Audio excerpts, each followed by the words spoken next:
ہمیشہ خوش رہا کرو، کیونکہ پریشان ہونے سے کل کی مشکل دور نہیں ہو جاتی بلکہ آج کا سکون بھی چلا جاتا ہے۔ کچھ لوگ پہاڑ سے اتنی نیکی کرتے ہیں اور کنکر برابر اجر نہیں کما پاتے، اور کچھ لوگ کنکر برابر نیکی کرتے ہیں اور پہاڑ جتنا اجر کما لیتے ہیں۔ نیتوں کا فرق اجر بدل دیتا ہے۔ گناہ کو پھیلانے کا ذریعہ بھی مت بنو، کیونکہ ہو سکتا ہے آپ تو توبہ کر لو، پر جس کو آپ نے گناہ پر لگایا ہے وہ آپ کی آخرت کی تباہی کا سبب بن جائے۔ انسان کو سب سے زیادہ تکلیف ہی تب ملتی ہے جب وہ غلط انسان سے اپنی زندگی کی ساری صحیح امیدیں جوڑ لیتا ہے۔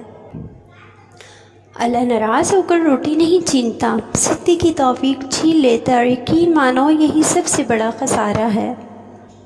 مزید ایسی ویڈیو کے لیے ہمارا چینل ضرور سبسکرائب کریں، ساتھ ساتھ ہماری ویڈیو پسند آئے تو اس کو آگے شیئر کریں، کمنٹ کریں۔ اللہ پاک آپ کو اس کا اجر دے گا۔ اللہ حافظ۔